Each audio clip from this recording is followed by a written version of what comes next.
Yashodanandana Jayo Vajajanaranjana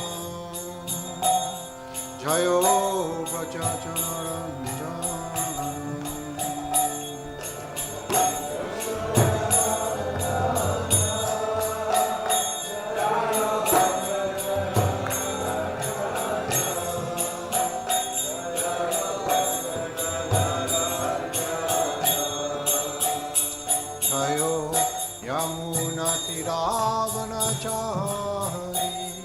Jayo Kunja Bihari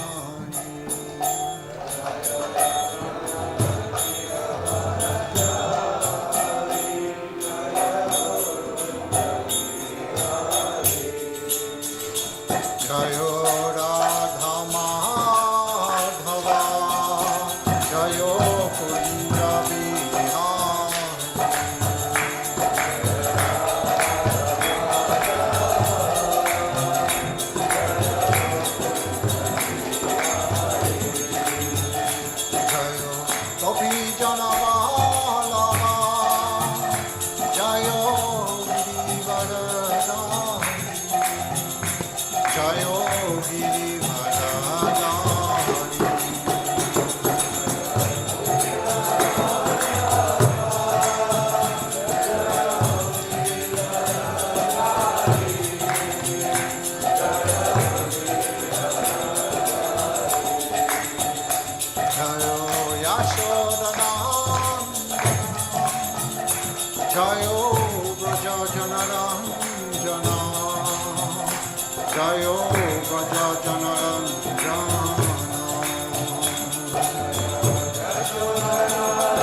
Prabhu Nityananda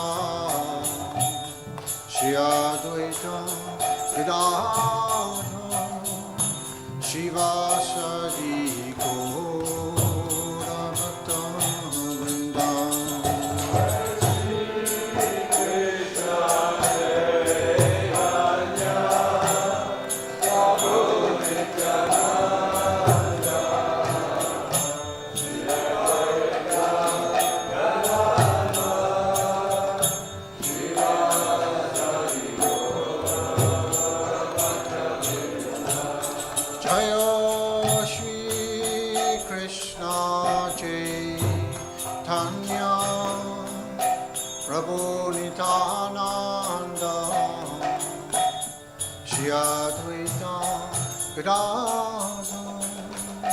Shiva Sadi Gaura Bhakta Vrinda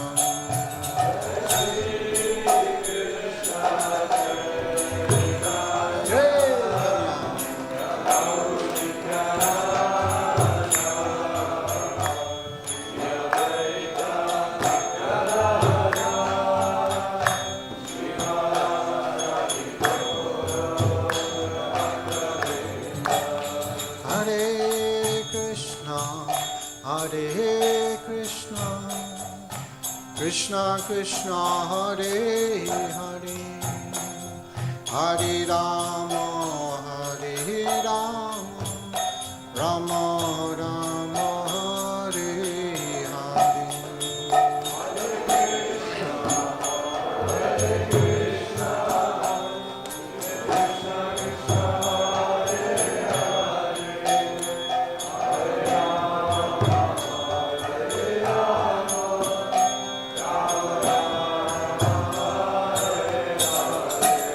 Hare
Canto Srimad Bhagavatam ki. Hare Krishna.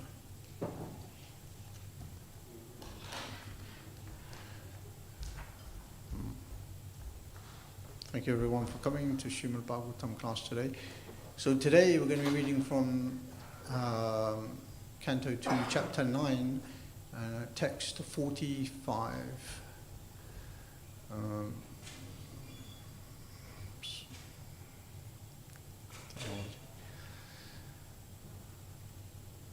Chapter entitled Answers by Citing the Lord's Version.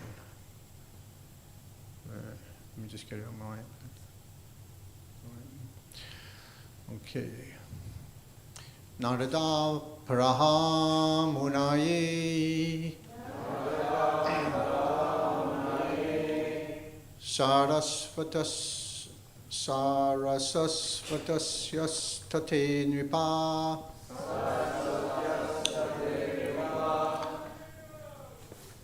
Dayate Brahma Paramam Vyasayamita Tejase Narada Prahamuneye Sarasvatasya Tati Nripa Dayayate Brahma Paramam Vyasamitate Jase Narada Prahamunaye Sarasvatasya Tate Dvipa Dayayate Brahma Paramam Vyasamitate Jase. Anyone else?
word for word translation. Narada, the great sage Narada, Praha, instructed, Munaye, unto the great sage, Sarasvatyaha, of the river Sarasvati, Tate, on the bank, Nripa, O king, Dayayate, unto the meditative, Brahma, absolute truth, Paramam, the supreme, Vyasaya, unto Srila Vyasadeva, Amita, unlimited, Tejase, unto the powerful. Translation and purport by Srila Prabhupada. Srila Prabhupada ki. Translation: in succession, O King, the great sage Narada instructed Srimad Bhagavatam unto the unlimitedly powerful Vyasadeva, who meditated in devotional service upon the Supreme Personality of Godhead, the Absolute Truth, on the bank of the river Sarasvati. Please repeat. In succession, O King, the great sage Narada instructed Srimad Bhagavatam unto the unlimitedly powerful Vyasadeva, who meditated in devotional service upon the Supreme Personality of Godhead, the Absolute Truth, on the bank of the river Sarasvati. Purport.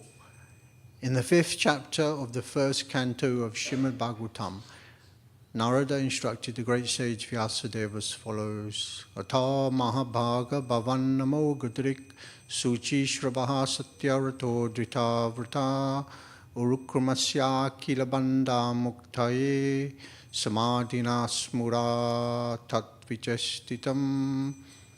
A greatly fortunate pious philosopher, your name and fame are universal, and you are fixed in the absolute truth with spotless character and infallible vision. I ask you to meditate upon the activities of the personality of Godhead, whose activities are unparalleled. So in a disciplic succession of the Brahma Sampradaya, the practice of yoga meditation is not neglected. But because the devotees are bhakti yogis, they do not undertake the trouble to meditate upon the impersonal Brahman, as indicated here. They meditate on Brahma Paraman, or the Supreme Brahman. Brahman realization begins from the impersonal effulgence. But by further progress of such meditation, manifestation of the Supreme Soul, Paramatma realization takes place. And progressing further, realization of the Supreme Personality of Godhead is fixed. Sri Narada Muni, as the spiritual master of Vyasadeva, knew very well the position of Vyasadeva, and thus he certified the qualities of Srila Vyasadeva as fixed in the absolute truth with great vow, etc. Narada advised meditation upon the transcendental activities of the Lord. Impersonal Brahman has no activities, but the personality of Godhead has many activities, and all such activities are transcendental, without any tinge of material quality. If the activities of the Supreme Brahman were material activities, then Narada would not have advised Vyasadeva to meditate upon them. And the Param Brahma is Lord Sri Krishna, as confirmed in the Bhagavad Gita. In the 10th chapter of the Bhagavad Gita, when Arjuna realized the factual position of Lord Krishna, he addressed Lord Krishna in the following words: Param Brahma, Param Dhamma, Pavitram Paramam Bhavam, Purusham Shashvatam Divyam, Adidevam Majam Vibhum, Ahustvam Rishaye Sarve Devashi Naradastata, Ashito Devala Vyasa Swayam Chaiva Bhavashimi. Arjuna summarized the purpose of the Bhagavad Gita by his realization of Lord Sri Krishna and thus said, My dear personality of Godhead, you are the supreme absolute truth, the original person, in eternal form of bliss and knowledge, and this is confirmed by Narada, Ashita Devala, and Vyasadeva. And above all, your personal self has also confirmed it. Bhagavad Gita 10, 12, 13. When Vyasadeva fixed his mind in meditation, he did it in Bhakti Yoga trance, and actually saw the Supreme Person with Maya, the illusory energy, in contraposition. As we have discussed before, the Lord's Maya or illusion is also a representation, because Maya has no existence without the Lord. Darkness is not independent of light. Without light, no one can experience the contraposition of darkness. However, this Maya or illusion cannot overcome the Supreme Personality of Godhead, but stands apart from him, apashrayam. Therefore, the perfection of meditation is realization of the personality of Godhead along with his transcendental activities. Meditation on the impersonal Brahman is troublesome business for the meditator, as confirmed in the Bhagavad Gita 12.5. Klesho adhikatar stesham avyakta shakta chetasam.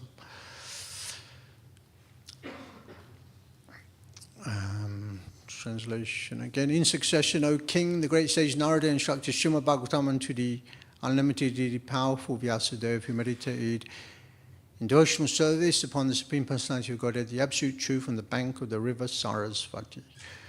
Om Namo Bhagavate Vasudevaya. Om Namo Bhagavate Vasudevaya. Om Namo Bhagavate Vasudevaya.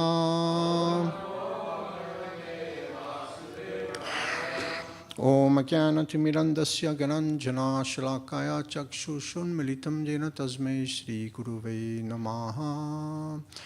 Namo Vishnu Padaya Krishna Bastaya Bhutale Shrimati Bhakti Vedanta Swami Tiramini. Namaste Saraswati Devi Gauravani Pajarine Nivashesha Sunivari Pastichade Shatarine Shri Krishna Chaitanya Prabhu Nityananda Shri Advaita Gadadhar Shivasati Gaura Bhakta Brinda. Hare Krishna Krishna Krishna Hare Hare Hare Rama Rama Rama Ma Vishnu Praya Krishna Vasna Bhutale Shrimati Shivaram Swamiti Namine Vanchakalpatarubhyascha Kripa Sindhubhyavacha Paditana Pavanibhyo Vaishnavibhyo Namo Namaha. Hare Krishna. Before I begin, I'd just like to take blessings and permission from all the senior Vaishnavas here and everyone else. Hare Krishna. So we're continuing this chapter. Previous chapter was all about Lord Brahma, how Krishna imparted Lord Brahma with transcendental knowledge. So in this material world, actually, even Lord Brahma, who's the most intelligent being in the entire universe, it's said from Lord Brahma down to the insignificant ant, everyone is born in darkness or ignorance. And it is the spiritual master that opens the eyes with the torchlight of transcendental knowledge. So Krishna imparted this transcendental knowledge to Lord Brahma. And we heard in the previous chapter, in this chapter we had the Chatushloki.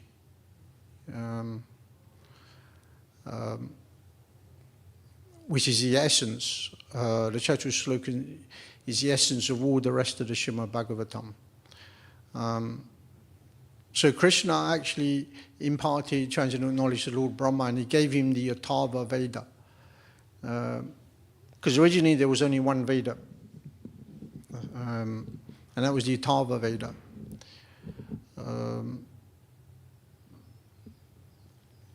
So the Atharva Veda, Lord Brahma, he gave that to Narada Muni, and Narada Muni, he gave it to Vyasadeva. So that's the process of parampara, disciplic succession. And we come in the Brahma Gaudiya Vaishnava Sampradaya. So Lord Brahma is the top, most personality in our Sampradaya. So when it's described when Vyasadeva got the Atharva Veda, he split it in four: the Rig, Sama, Yajo, and the Atharva Veda. And it said that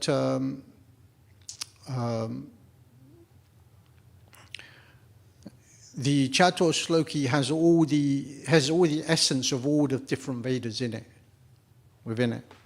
It's like the Rig Veda. It said the first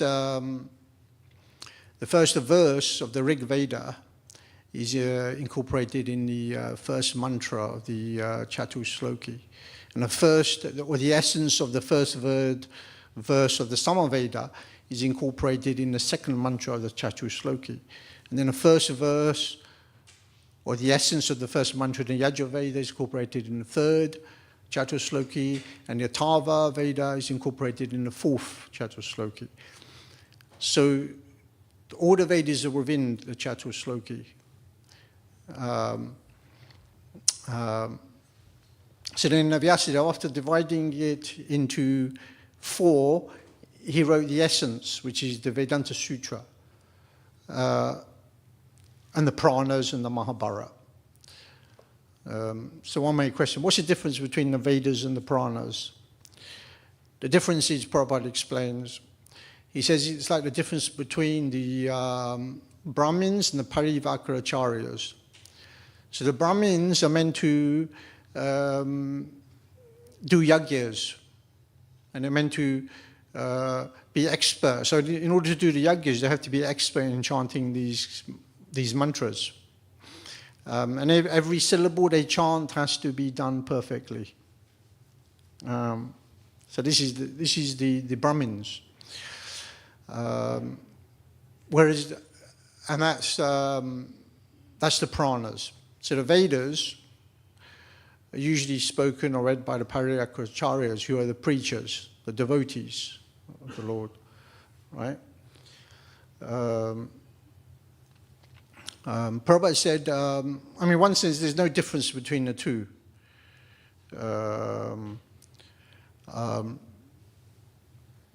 Because the aim is the same. The aim is to get love of God, to get Krishna. But chanting mantras mechanically isn't the process, isn't the way. It is mainly through transcendental realization. So when Narada Muni came to the Sarasvati, where Vyasadeva was, he was feeling dejected, he was feeling uninspired. He wasn't feeling, does that sound familiar? Feeling uninspired and feeling dejected. Yeah, so this is how Vyasadeva was feeling. And Narada Muni is the guru of Vyasadeva. One may question, well, why does Vyasadeva need the guru? He's the spiritual master of all spiritual masters. But he's an acharya, therefore he has to show by example. Yeah. So he wasn't feeling very inspired. And then Narada Muni asked him, Narada Muni said, I know, he glorified Vyasadeva because he knew Vyasadeva was a great personality. And he said, what seems to be your problem? I can see you're not, sorry, I'm from London, that's what they say in London, what's your problem? Maybe he didn't say it in that way. But Narada Muni knew what his problem was, why he was feeling like this. It was because he had presented all the Vedas, the Pranas, and he had presented the Mahabharata. But he had emphasized too much on Artha, Kama, Moksha, and Dharma, religiosity, sense gratification, fruitive activity and liberation. Narada Muni said, because you've emphasized too much on these things, this is why you're not feeling blissful, you're not feeling happy. And then he said, because you have emphasized too much on these things, then people will, in the future, they would follow you, and they will miss the point, the main point of life, which is to become, develop love of God, develop a distaste for material enjoyment, and ultimately go back home, back to Godhead. But you've emphasized too much on these things. And everyone's just going to use that as an excuse to enjoy sense gratification.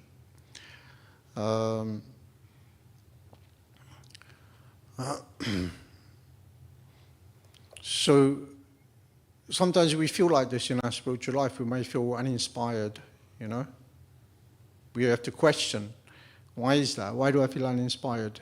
I mean, Vyasadeva, he's the plenary portion incarnation of the Supreme Lord. He's feeling uninspired. And Narada Muni told him why. So this is the purpose of a guru, to take instruction from the guru. The guru isn't someone who we use as a counselor or a psychiatrist. His purpose is to give us transcendental knowledge, just like Krishna did to Brahma, and just like Brahma did to Narada Muni, and now Narada Muni is doing to Vyasadeva. Because we can take so much guidance, material guidance from so many people in this world. You know, there's so many psychiatrists, so many lawyers, so many doctors. But very few people want to give transcendental knowledge, which is the precious jewel. Yeah.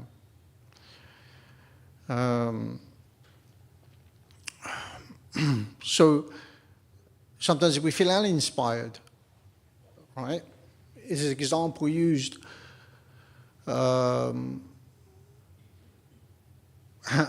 when someone's hungry, yeah, they're feeling hunger, and then they're eating.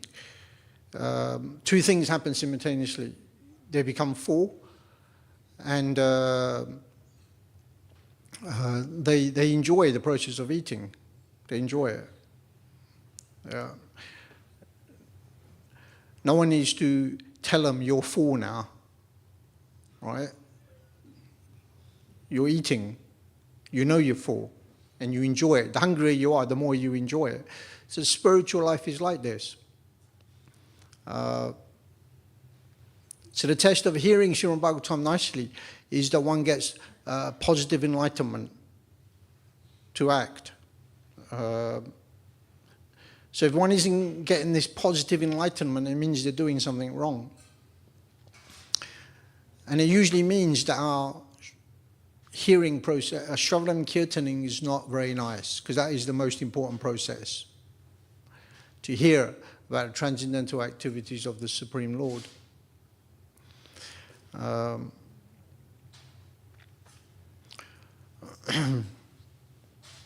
then Narada Muni, then he spoke about his previous life as the son of a maidservant, which is in the first Canto, chapter 5, Srila Prabhupada writes in the purport. And he explains how he became Narada Muni, how he got this position of a sage. He was the son of a maidservant living a very simple life in a cottage. And the pure devotees would come and visit during the rainy season, Chaturmasya. They would stay, because it's raining so much they can't travel, they can't preach, so they just stay in one place. So they would stay at his place, his house, where his mother was. And his mother and Narada Muni would both serve the Bhaktivedantas. And Narada Muni said, just by serving them,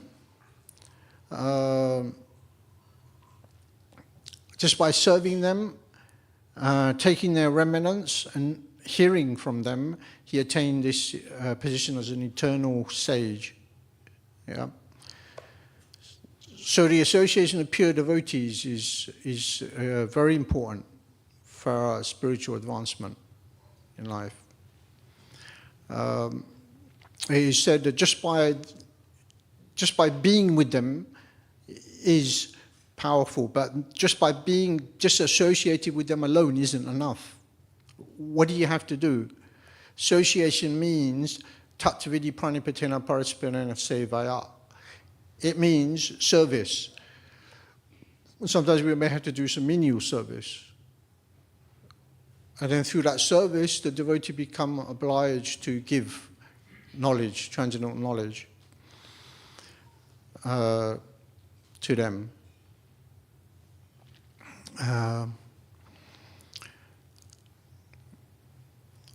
So it said that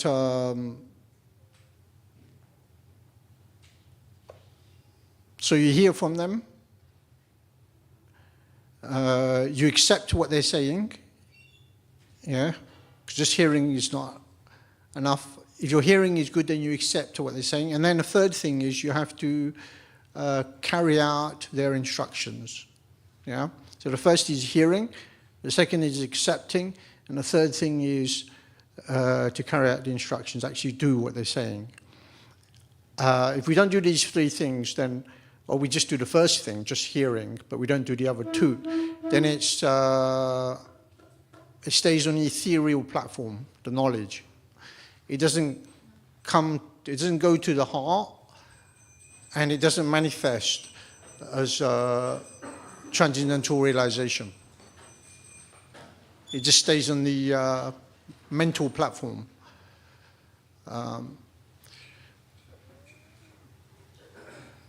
So hearing from them,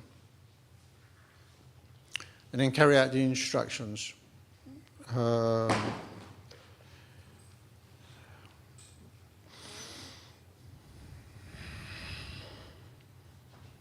Yasya deve parabhakti yata deve tataguru tasya takahita tapakshanta mahampana. It's a very famous verse Srila Prabhupada often quotes from the Svetsvatara Upanishad. When one has unflinching faith in both the spiritual master and the Supreme Lord, then the import of Vedic knowledge is automatically revealed from within the heart, like this. Yeah, so Narada Muni was explaining the process, how he attained perfection to Vyasadeva, like this. So then Narada Muni said to Vyasadeva, he said, I want you to fix your mind in meditation. I want you to fix your mind in meditation, engage in devotional service. So Vyasadeva, he sat there and he meditated. He meditated, and what did he meditate on? He meditated on the pastimes of the Supreme Lord. You know, he saw everything. Because originally he was just fixing his mind on artha, karma, moksha, these dharma, and these kind of things. Temporary, material things. So now he's finally meditating on Krishna's pastimes. He was meditating on the intimate pastimes between Krishna and the Vrajavasis in Vrindavan, the gopis. He was thinking about everything Ramananda Roy was saying to Lord Chaitanya. All those things. Otherwise, how else, if he wasn't actually seeing it through realization in meditation, how could he write it down? Yeah. Because the Bhagavatam,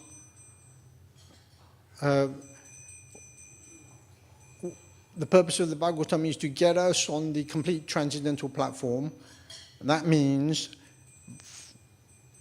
Vraja Bhakti, Raganuga platform, ultimately, to serve Krishna in Vrindavan.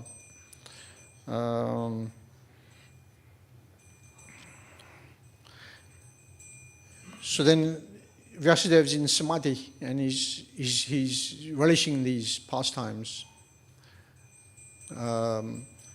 So that is what we really need to do in our spiritual life, actually, is to really focus on hearing about Krishna from the authorized personalities, from the Guru, who are coming in parampara, disciplic succession, not from the Mayavadis.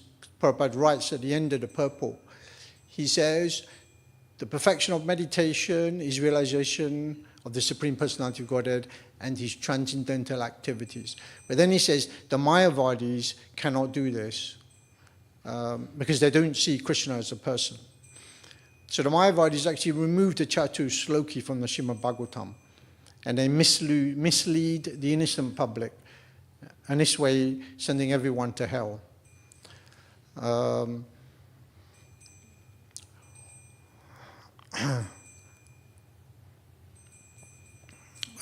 So we really do need to focus on Krishna's pastimes. That's ultimately what Narada Muni here in this verse is saying to Vyasadeva. I want you to sit, I want you to meditate. And Vyasadeva also saw Krishna and he saw Maya, the material energy. But he saw that Maya, the material energy, was completely under control. Krishna was completely controlling Maya. Yeah, like this. So the Guru is actually, he's a representative of Srimati Radharani and Balaram or Balaram and Nityananda. Yeah. There's a forest in Vrindavan, a Kandamba forest, and not Vrindavan, sorry, Vraj. In Vraj, there's a Kandamba forest, and Krishna, he comes to that forest, usually in the late afternoon. These are Krishna's late afternoon pastimes. And it said that he comes there with all his coward boyfriends, and they're all painted, covered in from the minerals from the forest. They paint each other. The coward boys like to paint Krishna's face really nicely and his body. And they're all decorated with flowers from the forest. And he said in the middle of this forest is a beautiful lake, a crystalline lake. And Krishna sends the cows there and they drink the water from this lake. And on the edge of the forest is a tree, because it's a Kandamba forest. There's a Kandamba tree at the end of the forest. Kandamba, and the name of this tree is Tir Kandamba. Tir means bent. It's bent. And Krishna sits under the tree sometimes, and he plays his flute. And some of the acharyas say the reason why it's bent is because Krishna's playing the flute. And these great sages come and take birth as trees and plants and shrubs in Vrindavan, so they can witness Krishna's pastimes. So then Krishna, at the end of, or late afternoon, when he's coming back to Nandagram with the cows, he climbs this tree, and so he can look and see to make sure all the cows are here. None of the cows are going stray. And any of the cows go stray, he plays his flute, and they hear the flute, and they realize that Krishna's calling them, so they come like this.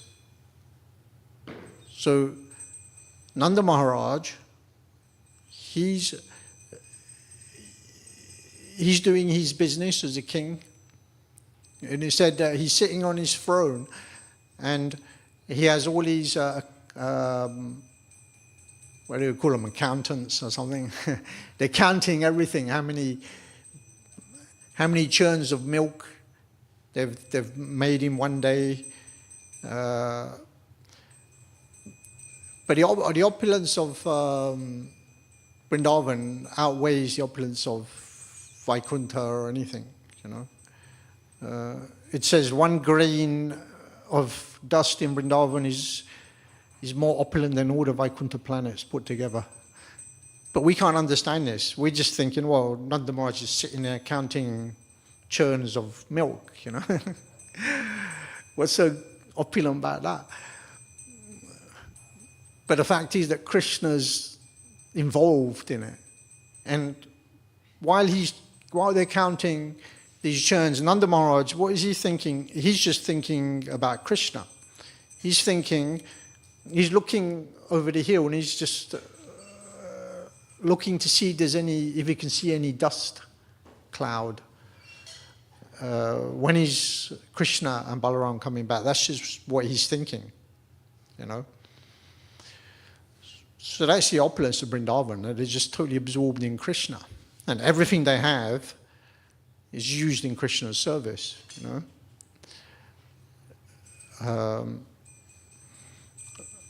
So then Krishna comes back with Balaram. And it said that Nanda Maharaj is so happy to see him that he washes their feet with his tears. That's amazing, huh? So in the same forest, Rupa Goswami sits there under the Kandamba tree, and he's writing books. He's writing books to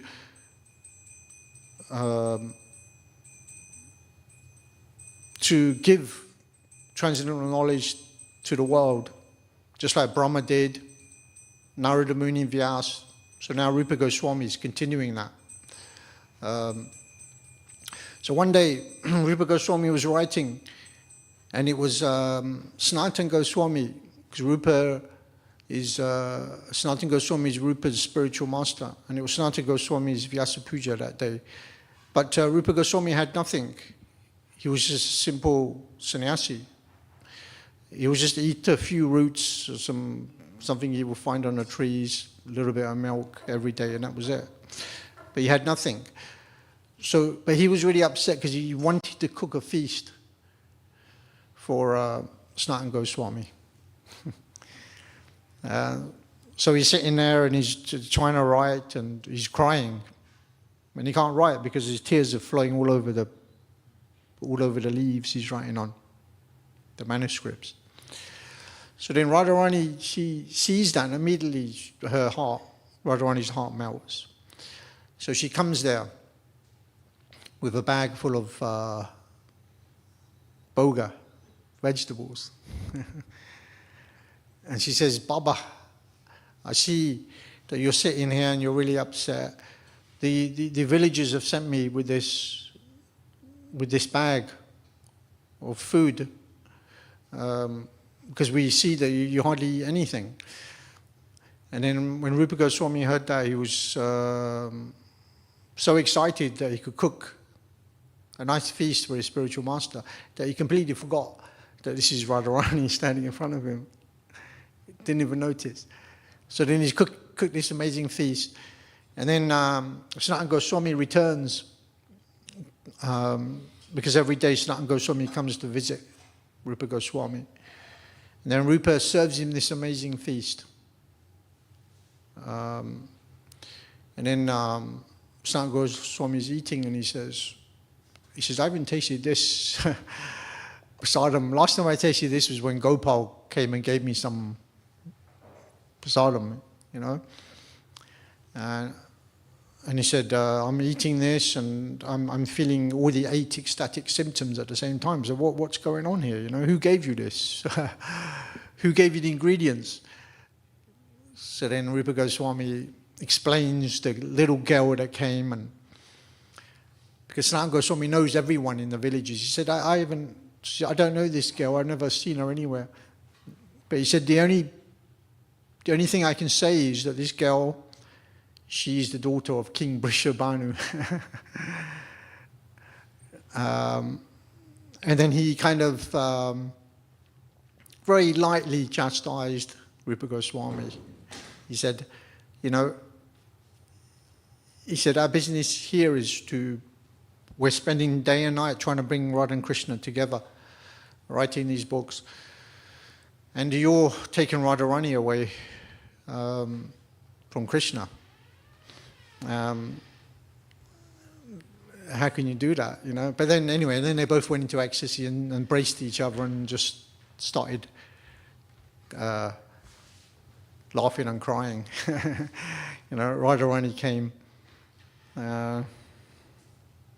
So we can see the position of the spiritual master. It's not a small position, you know. It's the highest position in the universe, actually. And this whole verse it's all about spiritual master. It's all about parampara. It's all about guru. But the thing is, what are they giving, you know? We can very easily miss the point, you know, because devotional service has everything. Yeah. An association of pure devotee, we can get everything from that association. Stant Goswami says two things. There's a primary thing and a secondary thing. The primary thing you get from the association of pure devotee is you get love of God, prema. The secondary thing is you get everything from everything all the way up to liberation. But the devotees are not so interested in the secondary thing. It's the primary thing that we should be focusing on, and that's love of Krishna. The secondary things will all come anyway. But Krishna is complete. He's full of everything. There's nothing lacking in Krishna. We don't need to worry about our artha, our karma, our moksha, you know, sense gratification, economic development, religiosity. We don't need to worry about these things. All we need to worry about is serving the lotus feet of the spiritual master and carrying out his instructions. Serving, accepting, carrying out his instructions. And when we do these things, then our life will become successful. It says that, why is it when Prabhupada was here, there were so many people that saw Prabhupada. But you could say the amount of people that saw him and were in his association, only a small amount actually really took it seriously. Right? He had 10,000 disciples.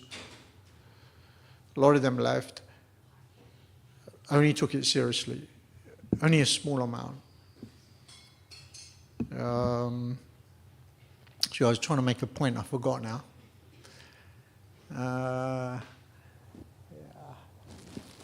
Yeah, I forgot.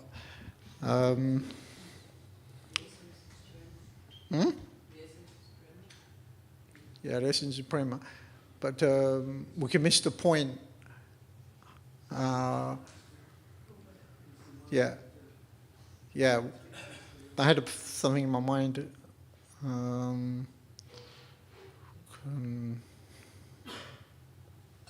Yeah. Anyway. Hare Krishna.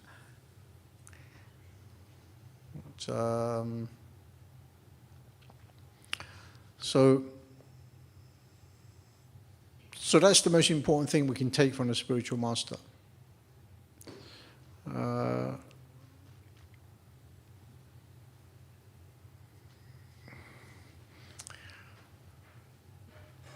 So in the Adi Leela 146, in the purple, Prabhupada says, I can read it out. It says, in all the ancient literatures of devotional service and in the more recent songs of Srila Narottam Das Thakur, Srila Bhaktivinoda Thakur and other unalloyed Vaishnavas, the spiritual master is always considered either one of the confidential associates of Srimati Radharani or manifested representation of Srila Nityananda Prabhu. Like that. So it's not a small thing.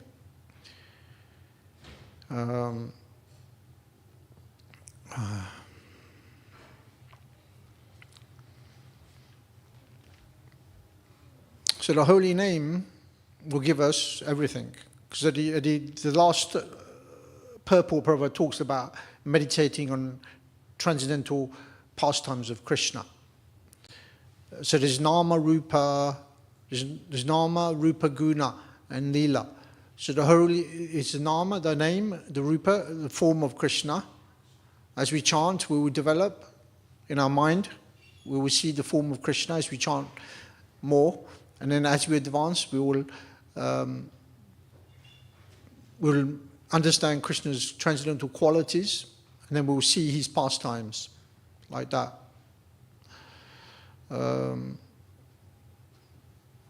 Nama Chintamani Krishna's Chaitanya Rasa Vigraha Purna Sudo Nitya Mukto Abhinaktvam Nama Namino. So the translation to that in the Madhya Lila, 17.133, it goes, the holy name of Krishna is transcendently blissful. It bestows all spiritual benedictions, for it is Krishna himself, the reservoir of all pleasure. Krishna's name is complete, and it is the form of all transcendental mellows. It is not a material name under any condition, and is no less powerful than Krishna himself. Since Krishna's name is not contaminated by the material qualities, there is no question of it being involved with Maya. Krishna's name is always liberated and spiritual. It is never conditioned by the laws of material nature. This is because the name of Krishna and Krishna himself are identical.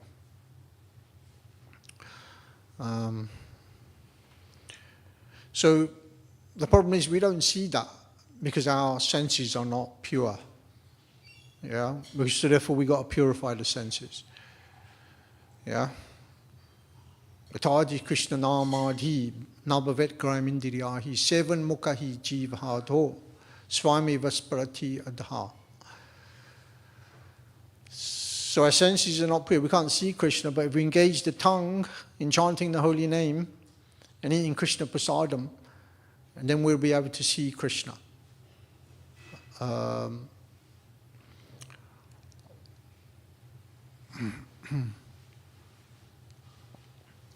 Adha. Sparati means manifest, and Adha means that all of Krishna's name, form, and qualities will manifest with a purified mind and senses, like that.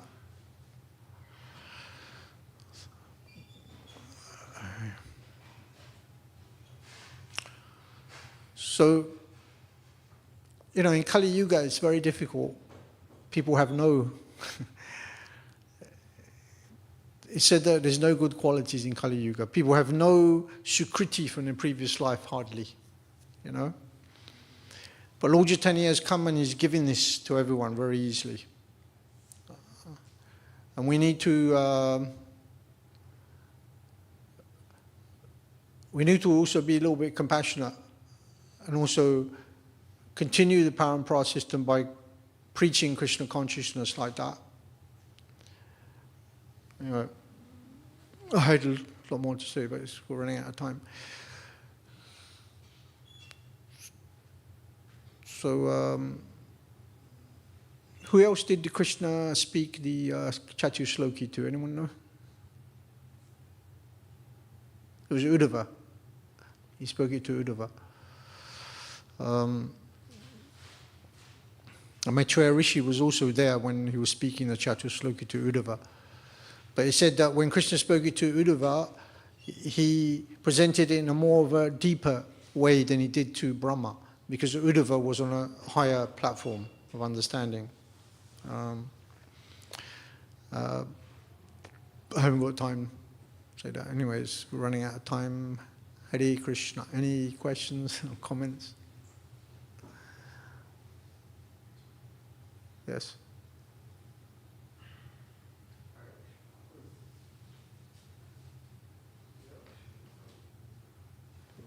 Gauranga. Does that mean that Krishna, or the Vishnu, he gave to Brahma only Chatur Shloki, nothing else? Sorry? That Chatur Shloki is only thing verses which is given to Brahma. And out of this Chatur Shloki, he first wrote entire Vedas, and then he wrote Srimad Bhagavatam. And I think in Srimad Bhagavatam is mentioned that within this Chatur Shloki, he gave him a hint of 10 topics of Srimad Bhagavatam. Yeah.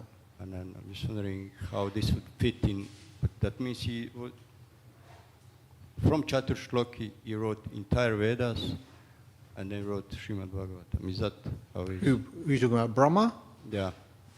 He didn't spoke Vedas, he just spoke Chatur Shloki. Brahma realized it through meditation. He didn't write it. Yeah, later on. Krishna, it said, they explained that Krishna injected the transcendental knowledge within Brahma.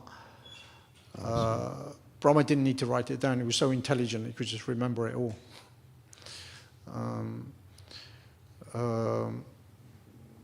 Yeah. That's what he didn't give him Vedic knowledge, he gave him just Chatur Shloki. Out of that, he expanded. And then he gave to Narada, to Vyasadeva, how it goes. So the only thing is Chatur Shloki is given, nothing else. Yeah.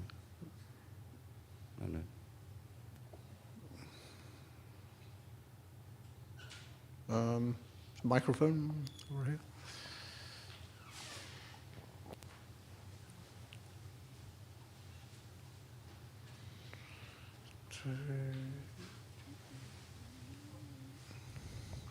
Hare Krishna. Could you explain about the point about positive enlightenment again? Because I don't think I got it. What did that kind of mean? Like, you said it was not a good thing. What did I say? You said you coined the term positive enlightenment.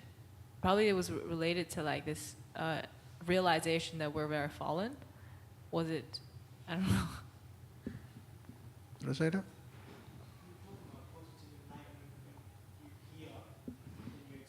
Oh yeah, those three things. Were you in association of the spiritual master or pure devotees? Yeah. So the way to receive transcendental knowledge, yeah, there's three things. You hear from them, and then from hearing, you accept it. You have to accept it. What they're saying is the truth. Because if you don't accept what they're saying is the truth, then you're not going to be inspired to want to follow what they're saying, which is the third thing. If we just keep it on the platform of hearing, but we don't do the other two, then it just stays on a mental platform. We don't get realization. It doesn't go to the heart. Is that what you're talking? Is that what you mean? It doesn't go to the heart. Because there are so many people in the material world who know the Bhagavatam more than, they can quote the Bhagavad Gita inside out, backwards, sideways, whatever. They know the Srimad Bhagavatam more than we do. But because they haven't actually understood the real purport of the Bhagavatam, which is, service to Lord Krishna, then their knowledge is just it's just academic. So we need to accept what's been said, and we need to carry out the instructions of what's been said, and then this way we get positive knowledge, positive realization. And the absolute truth. Yeah. Does that answer your question? Yeah.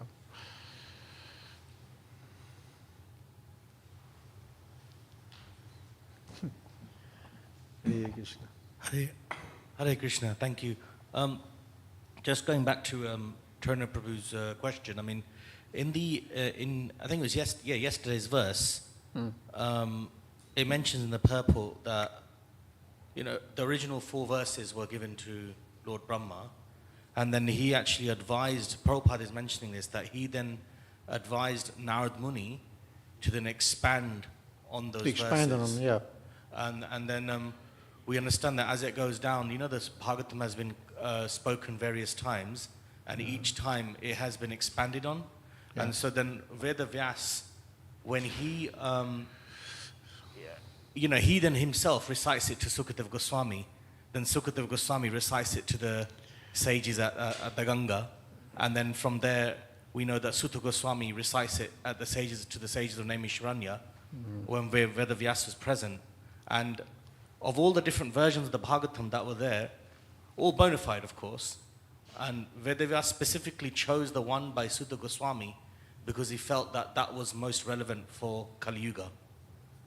Because each bona fide commentator gives a certain angle on the Bhagavatam, but the one that Sutta Goswami gave Vedavyas felt this should be the one that should be propagated, like the one that we're studying from.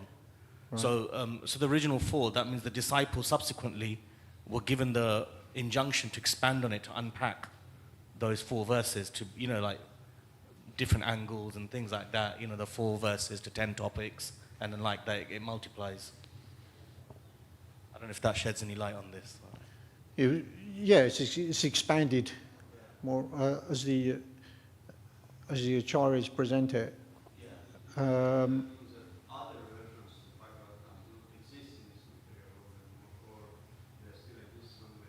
Well, there are other versions. We know that in the heavenly planets, there's a Bhagavatam which is, ours is 18,000 verses. In earthly realm, there may be, I'm not sure, but I know that for us, in this our version of Sampradaya, we're recommended to follow Sutta Goswami's one, which we are doing. It's the one that Prabhupada's given us. Yeah, there's so much could be said about that. There's so many complexities. Yesterday's class was quite detailed and complex. And what did he say? So the Mahabharata, as far as I know, Vyasadeva wrote the Mahabharata before the Bhagavatam, before he heard the Bhagavatam. It was written, wasn't it? Yeah. Yeah. Yeah. So But that was still not giving the full satisfaction because it wasn't pure bhakti. no, of course. Yeah. Yeah. Yeah, it wasn't. That's, It was mixed. There was bhakti in it, but there was other things like dharma and art. Yeah, it was emphasizing too much talking on Yeah. karma, moksha, and Yeah. dharma, and missing pure devotional service. Yeah. Yeah.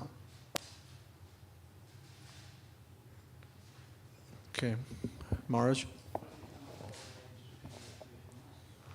Do you want to say in the microphone? Yeah? What if you can't follow the instruction of the spiritual master? If you can't follow, it's a good question. If you can't follow the instructions of the spiritual master,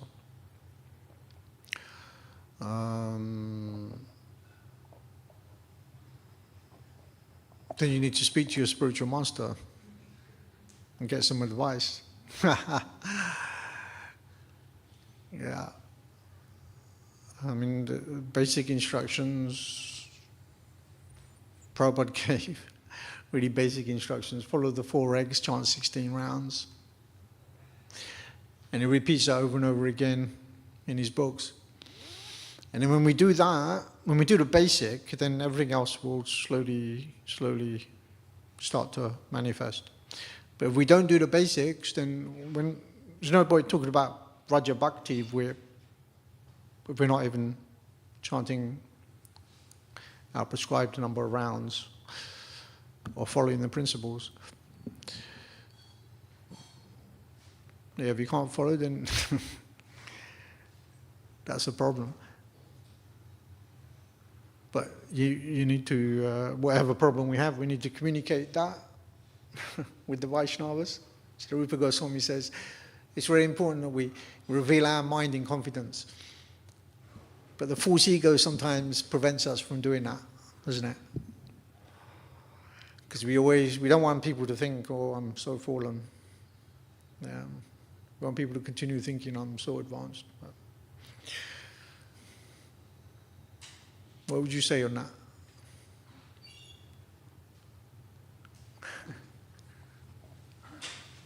Well, in the beginning, even Prabhupada couldn't follow his spiritual master's instructions, due to his particular situation, but eventually he did, But he accepted it within his heart. He accepted it, he didn't give up, and at some point he was able to do it. But the fact that he ultimately did do it, so it was just a matter of time separating it, that's all. Yeah, that's the thing. The spiritual master gives an instruction. We may not be able to do it right away, but we accept it within our heart and aspire to want to do it and carry out that instruction, somehow Krishna will maybe empower us to be able to do it.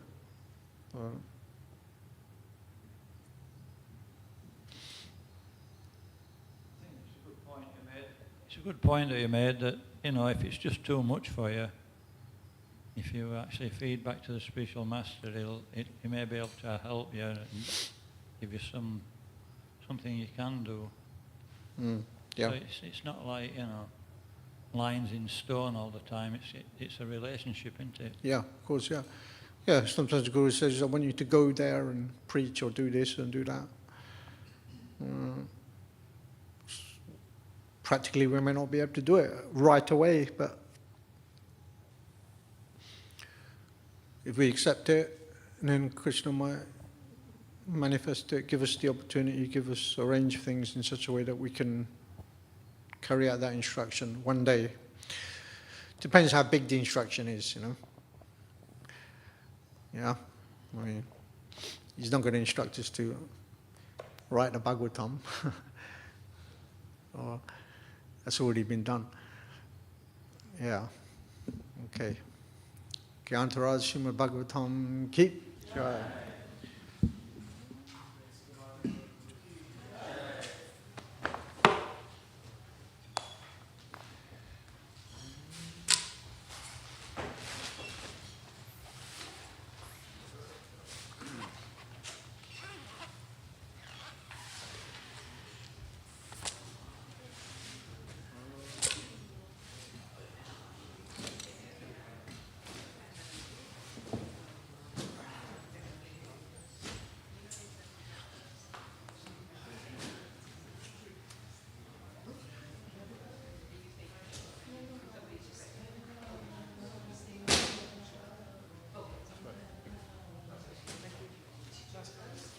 Very nice lecture. Thank you. Sorry, I was very embarrassed to say that. That's right. There's some things that I found a little challenging to understand. So whenever you have time, you have to just take prasad.